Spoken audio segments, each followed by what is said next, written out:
Assalamualaikum warahmatullahi wabarakatuh. Jumpa lagi di sini dengan channelnya Pak Dayan ya. Salam sehat, salam sejahtera buat kita semua. Untuk kali ini akan dibahas tentang masyarakat Indonesia dari awal kemerdekaan hingga awal reformasi ya. Untuk kelas 9 semester 2 ya. Tujuan pembelajarannya adalah pertama, dapat menjelaskan kehidupan masyarakat Indonesia pada awal kemerdekaan. Kemudian dapat menjelaskan kehidupan masyarakat Indonesia pada masa demokrasi liberal dan demokrasi terpimpin. Ketiga, dapat menjelaskan kehidupan masyarakat Indonesia pada masa Orde Baru. Dan yang keempat, dapat menjelaskan kehidupan masyarakat Indonesia pada masa reformasi. Yang pertama, masyarakat Indonesia pada awal kemerdekaan. Pada tanggal 7 September 1944,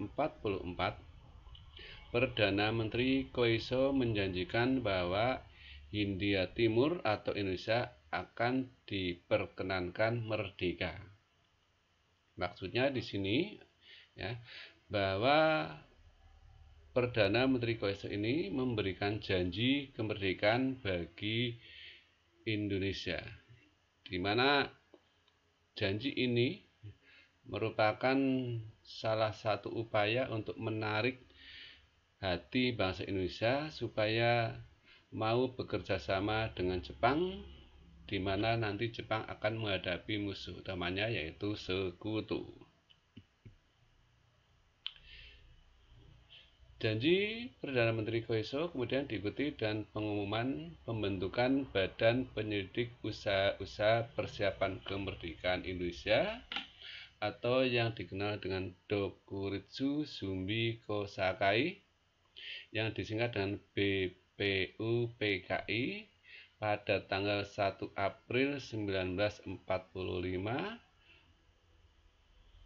Pengangkatan para anggota BPUPKI itu diumumkan. Sidang pertama BPUPKI dimulai pada tanggal 29 Mei 1945 sampai 1 Juni 1945.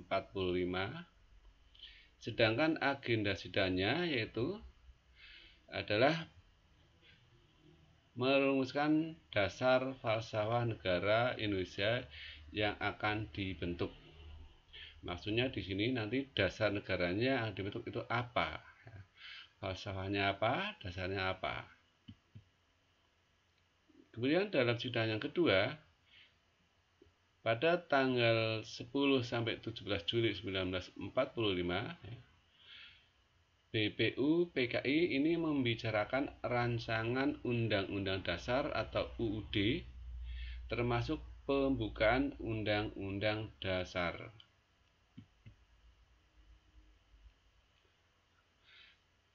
Panitia Persiapan Kemerdekaan Indonesia PPKI atau Dokuritsu Zumbi Inkai yang dibentuk pada tanggal 7 Agustus 1945. Setelah itu PPKI diresmikan di Dalat, Vietnam pada tanggal 9 Agustus 1945. Pemboman Hiroshima tanggal 6 Agustus 1945 dan Nagasaki 9 Agustus 1945 dimanfaatkan oleh tokoh-tokoh pergerakan nasional untuk segera memproklamasikan kemerdekaan Indonesia. Dengan proklamasi itu, suatu bangsa menunjukkan hakikat dirinya sebagai bangsa yang memiliki kebebasan untuk menentukan masa depannya sendiri tanpa harus diatur oleh bangsa lain. Sebelum proklamasi kemerdekaan bangsa Indonesia, terdapat perbedaan pandangan antara golongan tua dan golongan muda.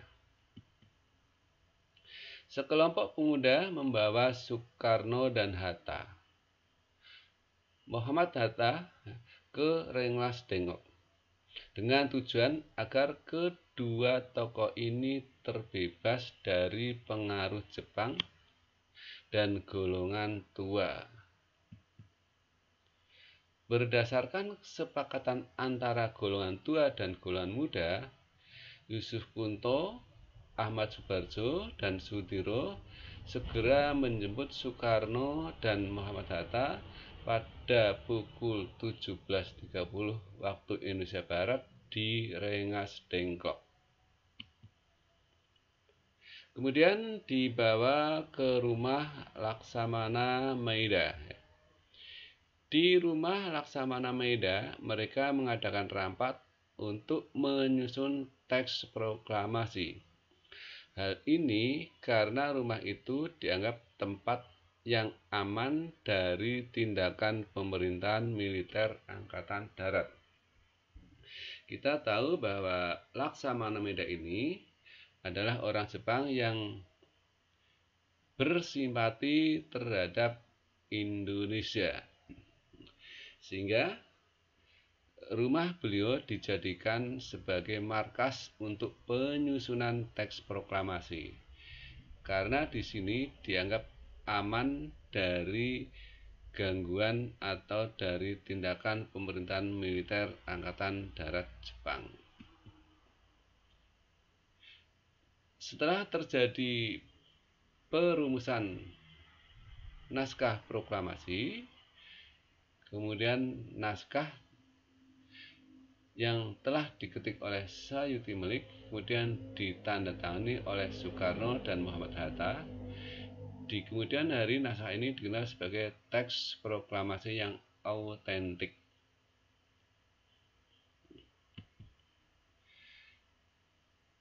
Pada keesokan harinya, proklamasi dikumandangkan di Jalan Pegangsaan Timur nomor 56 Jakarta, atau bertempatan di rumahnya Bapak Insinyur Soekarno, yang awalnya akan dilaksanakan di lapangan Ikada. Berhubung lapangan tersebut dikepung oleh tentara Jepang, akhirnya untuk keamanan dipindahkan ke Jalan Pegangsaan Timur nomor 56 Jakarta. Berita tentang akan diproklamasikannya kemerdekaan Indonesia pada tanggal 17 Agustus 1945 pagi segera tersebar luas secara lisan, sehingga sejumlah tokoh bersiap-siap ingin datang. Tepat pukul 10 waktu Indonesia Barat, teks proklamasi dibacakan oleh Soekarno dan didampingi oleh Muhammad Hatta. Pembacaan dilakukan di kediaman Soekarno di Jalan Pegangsaan Timur nomor 56, sekarang menjadi Jalan Proklamasi Jakarta. Sebelum pembacaan proklamasi kemerdekaan Indonesia, Muhammad Hatta berpesan kepada para pemuda yang bekerja pada pers untuk memperbanyak teks proklamasi dan menyiarkan ke seluruh dunia. Beberapa upaya penyebarluasan berita proklamasi, yaitu melalui radio, poster, selebaran, dan spanduk-spanduk, surat kabar, dan mengirimkan delegasi-delegasi ke luar negeri. Di Bandung, rakyat menyambut proklamasi dengan diwarnai usaha para pemuda yang mengambil alih pangkalan udara dan pabrik senjata yang dikuasai oleh Jepang. Kemudian pada esok harinya, PPKI mengadakan sidang untuk yang pertama kali, yaitu tanggal 18 Agustus 1945. Dalam sidang tersebut menghasilkan 3 keputusan, yaitu: pertama, mengesahkan dan menetapkan UUD 1945. Kemudian memilih dan mengangkat presiden dan wakil presiden. Dalam hal ini adalah Soekarno dan Hatta. Untuk membantu pelaksanaan pemerintahan, sebelum dibentuk kementerian, maka dibentuklah Komite Nasional Indonesia. Di dalam sidang kedua PPKI tanggal 1945 dihasilkan dua keputusan penting, yaitu pembentukan 12 departemen dan 4 menteri negara serta pembagian Indonesia ke dalam 8 provinsi. Ya, jadi pada awal kemerdekaan Indonesia terdiri dari 8 provinsi. Berikutnya, pada tanggal 5 Oktober 1945 dikeluarkan maklumat pemerintah yang menyatakan berdirinya Tentara Nasional yang disebut Tentara Keamanan Rakyat atau TKR, dengan Urip Sumoharjo sebagai Kepala Staf Umum TKR. Selanjutnya, pada tanggal 3 Juni 1947, Jenderal Sudirman diangkat sebagai Panglima TNI dan dilantik pada tanggal 28 Juni 1947 di Yogyakarta. Tentara Indonesia saat itu terdiri dari bekas anggota KNIL, PETA, dan Laskar Perjuangan. Setelah proklamasi kemerdekaan, Indonesia banyak terjadi peperangan. Untuk itu terjadilah perjuangan fisik mempertahankan kemerdekaan Republik Indonesia di berbagai wilayah.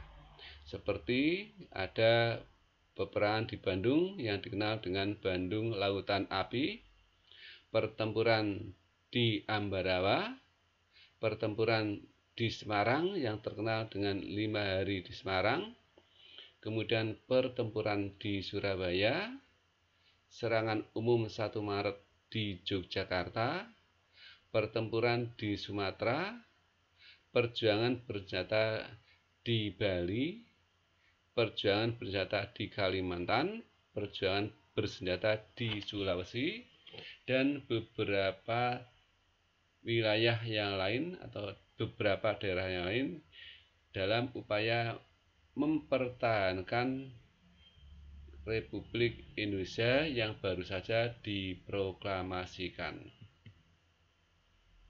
Upaya mempertahankan kemerdekaan Indonesia juga dilakukan melalui perjuangan diplomasi seperti Perundingan Hague-Values, Perundingan Linggarjati, Perundingan Renville, Perundingan Rumroyen, dan Konferensi Meja Bundar.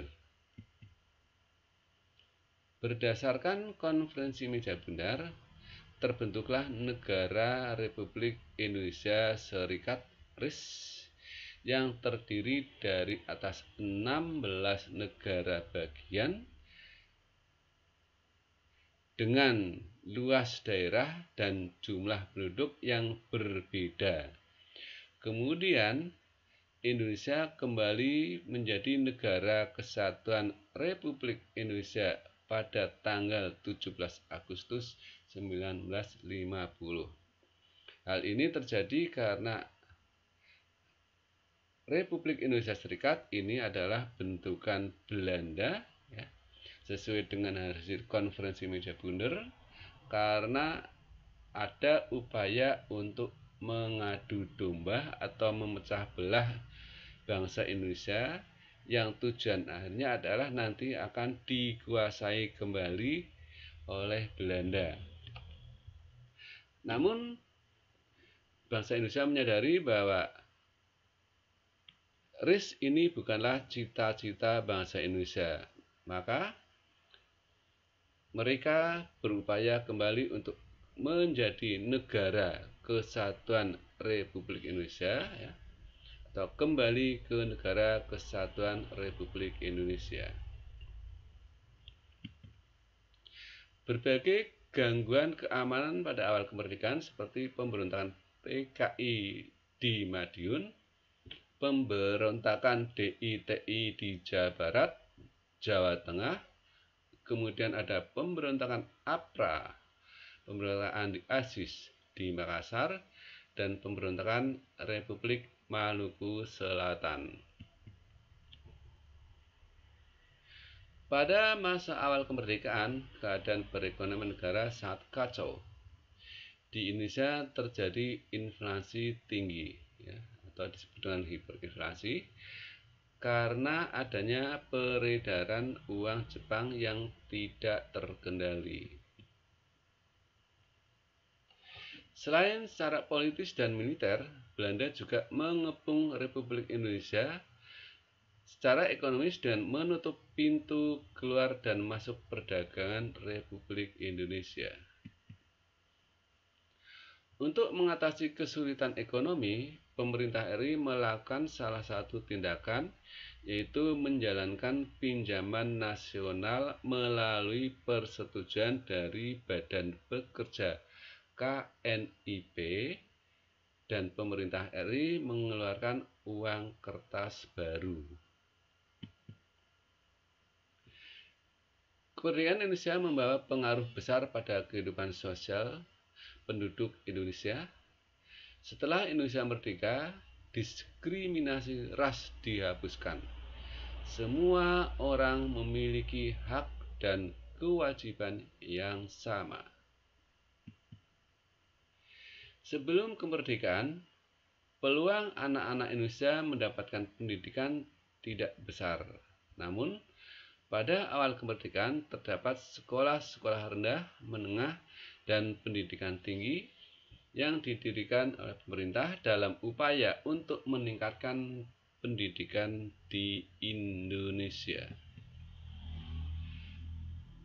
Pada awal kemerdekaan, penggunaan bahasa Indonesia sebagai bahasa nasional terus digalakkan, dan dalam bidang seni musik lahir lagu-lagu bertema nasional karya para komponis Indonesia. B. Masyarakat Indonesia pada masa demokrasi liberal dan demokrasi terpimpin. Undang-Undang Dasar sementara tahun 1950 mengamanatkan Negara Kesatuan Republik Indonesia menganut sistem demokrasi liberal. Kemudian pada tanggal 29 September 1955 diselenggarakan pemilu pertama kali di Indonesia. Pemilu dilakukan untuk memilih anggota DPR yang berjumlah 272 orang dan berjalan demokratis. Pada masa demokrasi liberal terjadi gangguan keamanan, antara lain pemberontakan DITI di Sulawesi, Kalimantan Selatan, Aceh, serta pemberontakan PRRI Permesta.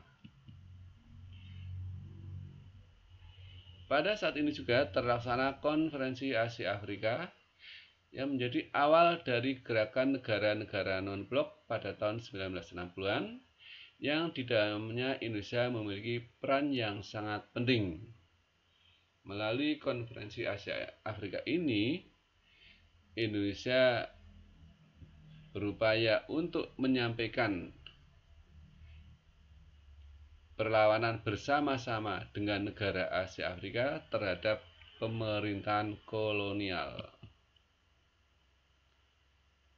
Konferensi Asia Afrika menghasilkan sejumlah kerjasama di bidang ekonomi, kebudayaan, hak-hak asasi manusia, masalah rakyat terjajah, serta memajukan perdamaian dan kerjasama internasional. Selanjutnya, pada tanggal 13 Desember 1957, pemerintah Indonesia mengeluarkan Deklarasi Juanda. Berdasarkan Deklarasi Juanda tersebut, Indonesia menganut konsep negara kepulauan yang berciri Nusantara, yaitu Archipelagic State.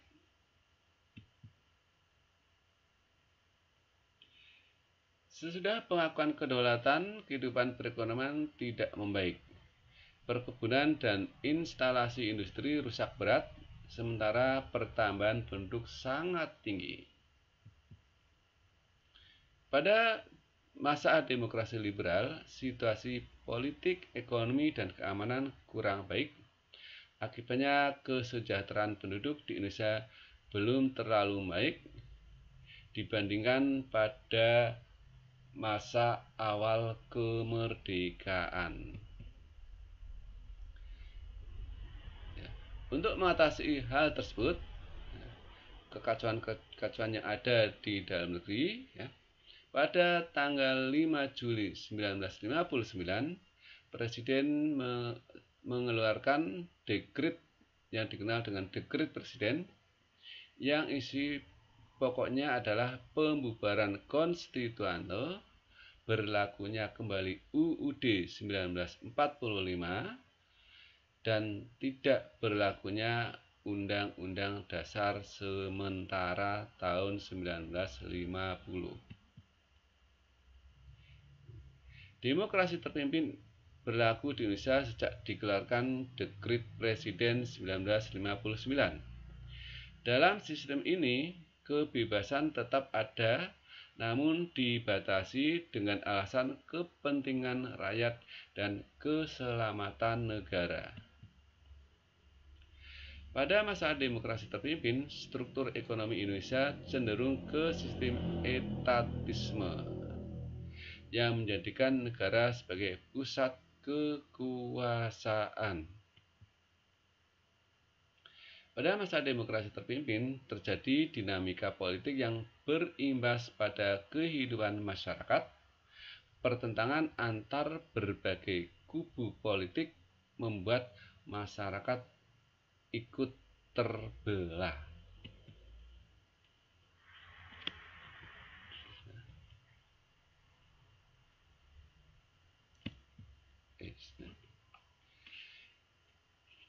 Demikian untuk pembahasan materi kita pada saat ini, ya.